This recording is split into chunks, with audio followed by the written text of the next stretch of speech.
These are particles of radioactive fallout.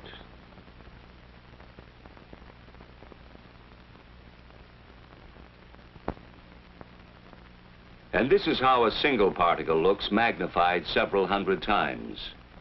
A radioactive piece of matter from a nuclear explosion.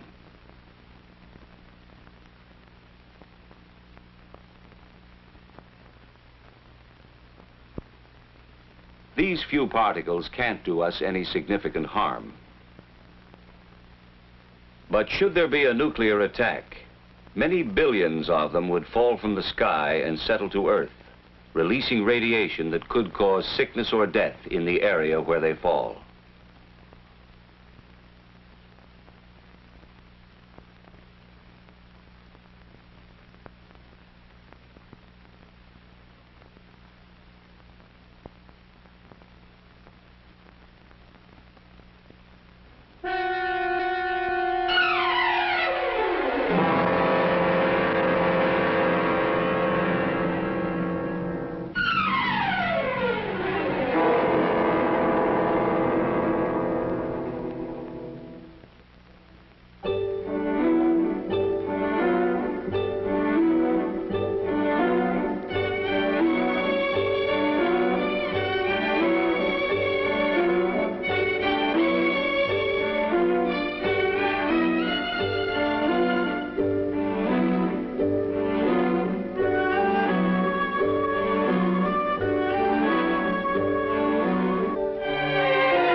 To begin with, it may be surprising to know that radiation is something we live with every day.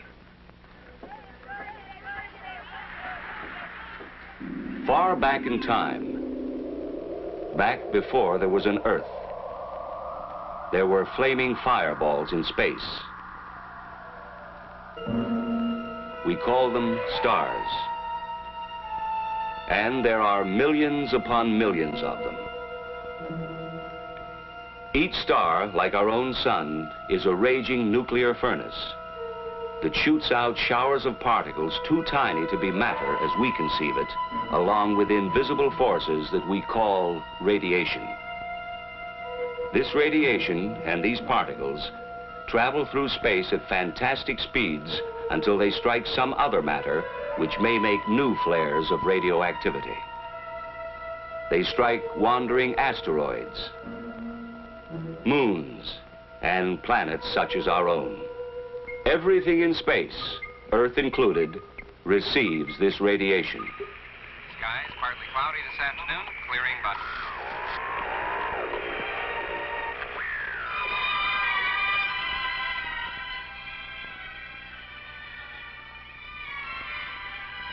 Background radiation is all around us in tiny quantities.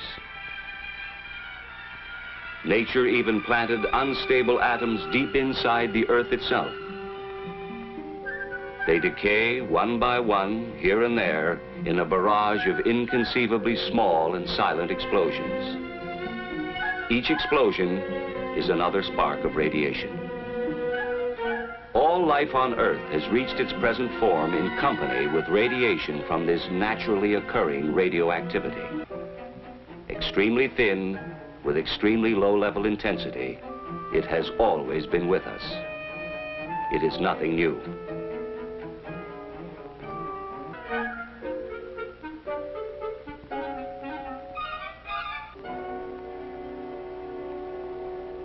We don't worry about the small amounts of natural background radiation.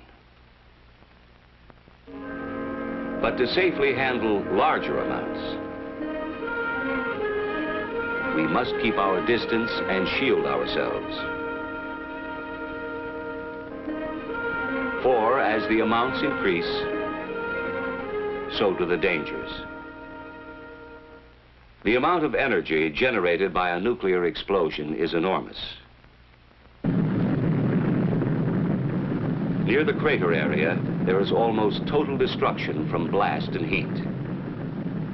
And now, large amounts of pulverized debris and molten earth are pulled up into the mushroom cloud. This is where radioactive fallout is formed. The radioactive atoms produced in the explosion join with the particles of earth and debris.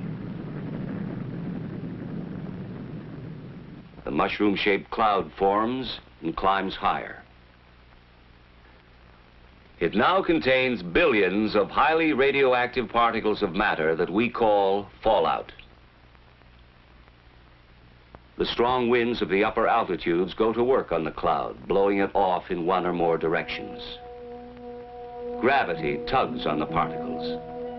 The larger and heavier ones sink toward the ground, while the lighter particles continue to drift with the wind. Some of the lightest particles remain suspended in the upper atmosphere. As time passes, their radioactivity grows weaker, so that the longer they remain aloft, the less dangerous they are. But the heavier particles, spread by high-altitude winds, fall to the ground within 24 hours. Several miles from the explosion, they are about the size of table salt or fine sand. These are the most dangerous because they carry the greatest number of radioactive atoms and so emit the largest amount of nuclear radiation. Which brings us to an all-important fact. Deadly as radiation can be. And this gives us an invaluable ally, time. Suppose a nuclear explosion takes place at 12 noon. By 1 o'clock, the total force of the residual radiation is at a high level.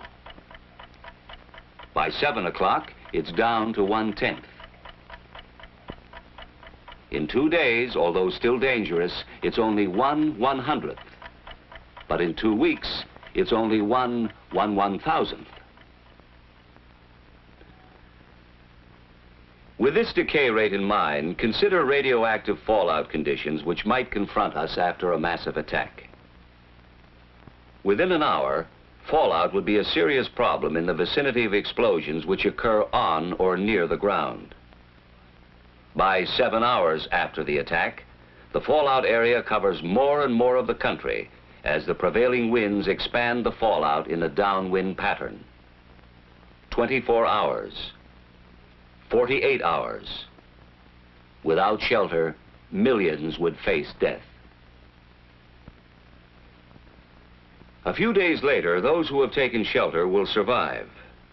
In many areas, people can even leave shelter for brief periods of time to carry out important tasks.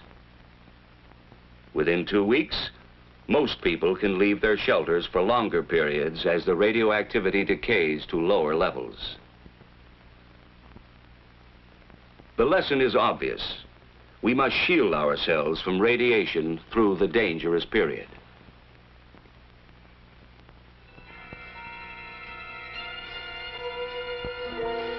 To do this, we need more than time. Fortunately, we have another ally. Distance. The greater our distance from the fallout particles, the less radiation we receive. You would receive less radiation in the middle of a tall building than you would receive on the top or bottom floors, because there would be more distance and partitions between you and the source of the radiation, the fallout particles which would cover the roof and the ground around the building. Only an insignificant amount would get inside. And finally, along with decay rate and distance, we have still another and very important ally: mass. When highly radioactive fallout covers our immediate area, we can shield ourselves through the most dangerous period by using the sheer weight of any material.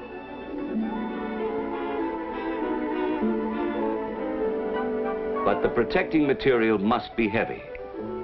To shield out some 99% of the radiation, you would need about 5.5 feet of wood, or 2 feet of earth, or 1 1/3 feet of concrete, or 1/2 foot of steel. Even though the thickness of these materials varies, they all weigh the same. Taking a house as an example, it offers a small amount of mass and distance from radiation, but not enough protection in an area of heavy fallout. The solution is plain. Fallout shelters are the best defense against nuclear radiation. Whether in a home for a single family or a large community type in an apartment building, they offer the kind of protection from radiation you would probably need in case of a nuclear attack.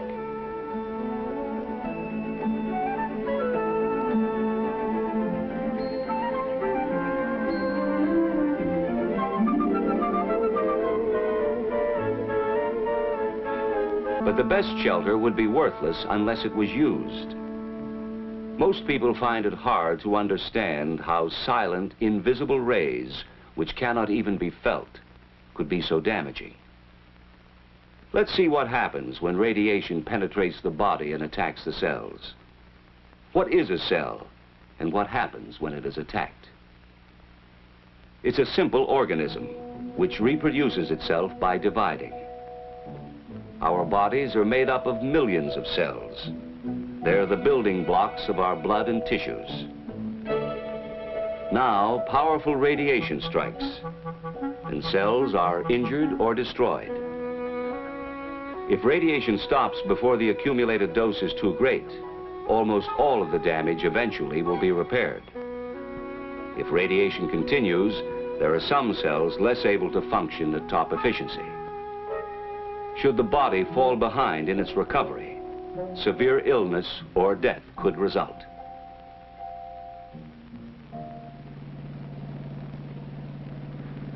The key then is the amount, the total dose of radiation received. We measure radiation the same way speed is measured by a speedometer. Only instead of a speedometer, we have a rate meter. And instead of miles per hour, we measure the rate in roentgens per hour. We need another device called a dosimeter to record how much radiation a person has accumulated over a period of time. In the same way we record accumulated distance in miles, the dosimeter records accumulated dose in roentgens.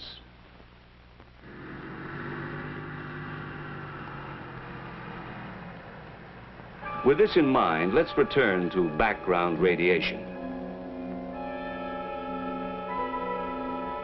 In an average lifetime, a person might expect to accumulate about 10 roentgens from his natural environment. Not enough to affect his health.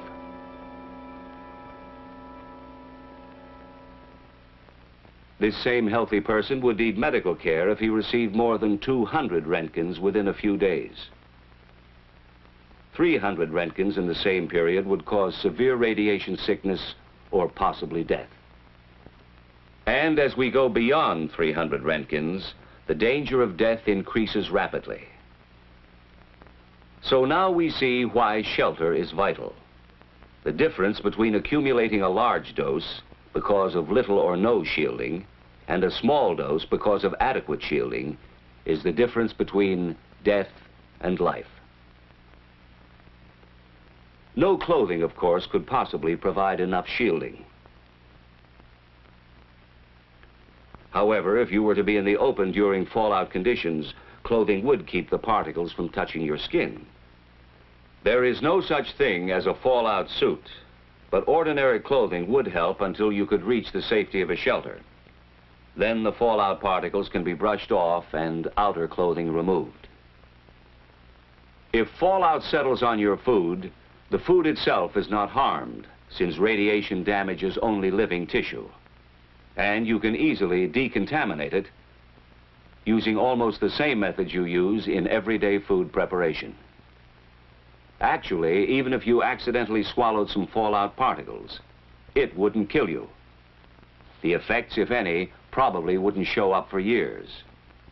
Still, since there is a possibility of long-term effects, such as shortened lifespan, cancer, or hereditary damage, it's wise to remove the radioactive particles by simply washing, wiping, or peeling. But it's vital to remember this: neither water nor chemicals can destroy radioactivity.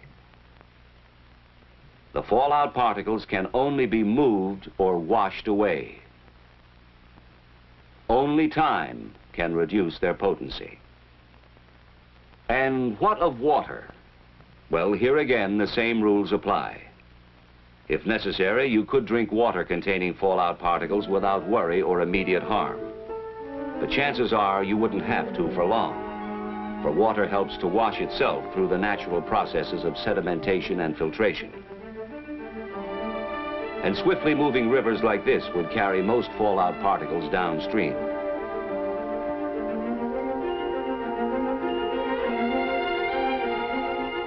In still waters, most particles would settle quickly to the bottom. Others might remain suspended in the water for a long time, while a small percent of the radioactivity would dissolve.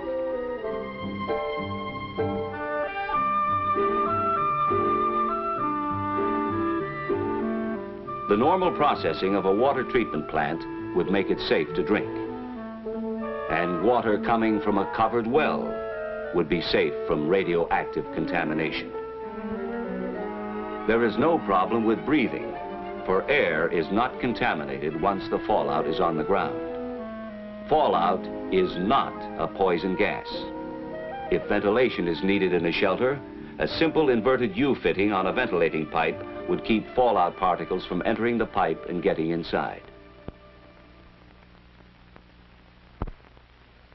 Of course, surviving a nuclear attack means more than just waiting in a shelter for radioactivity to decay to safe levels. Survival, reconstruction, and recovery would involve decontamination in many areas. A very difficult job. Unit 8 at Elman Morse. Dose rate 15 Roentgens per hour. Okay, Unit 8. Fallout would have to be removed from important areas by street sweepers.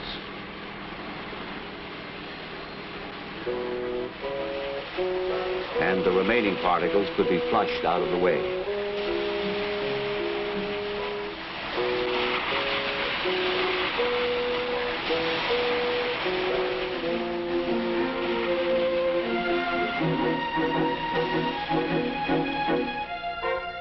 Food would be a problem. After a nuclear attack, we would first use existing food supplies from shelters, markets, and surplus food storage. When fallout had decayed to safe levels, people could begin to work in the fields for limited periods of time. In a few areas, the land would not be suitable for food, but such crops as cotton could be grown.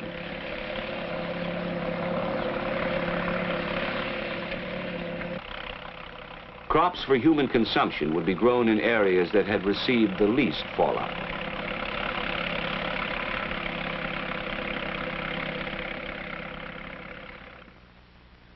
The reason we would be able to grow and eat food planted in this land is that the transfer of radioactivity from soil to plants is extremely low.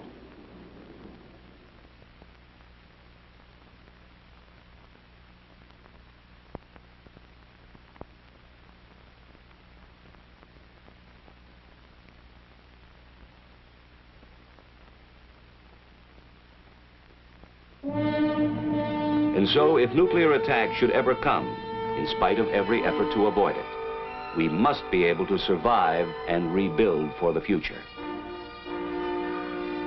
But survival can only come through knowledge.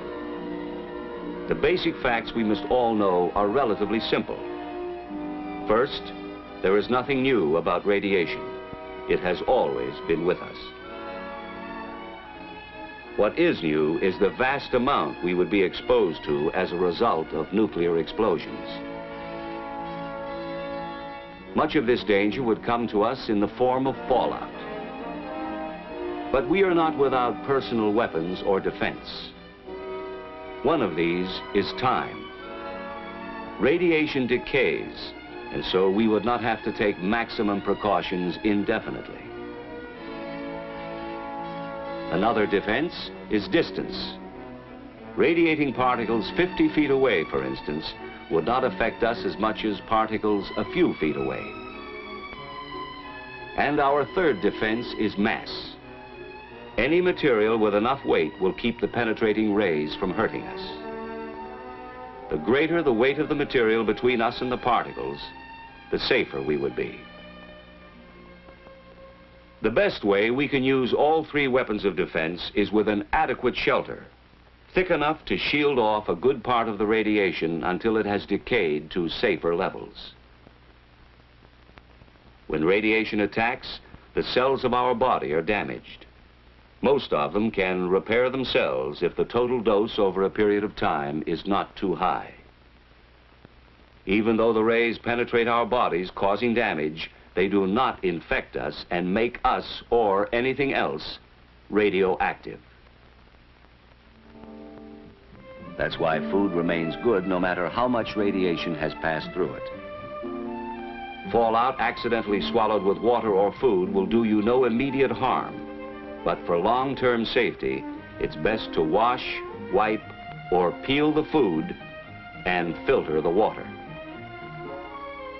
Even if you were caught outside under fallout conditions, ordinary clothing would keep the radioactive particles from touching your skin, but you would still need to find shelter quickly. If we remember these facts, if we act on them intelligently, we can increase our chances of surviving nuclear attack. And the key to survival is adequate shelter. That is why the federal government has a nationwide fallout shelter program. The goal is adequate fallout shelter space for every man, woman, and child. And this goal can be reached. For with knowledge of radiation, we can face the facts about fallout, take action to protect ourselves, and learn how to live in the nuclear age.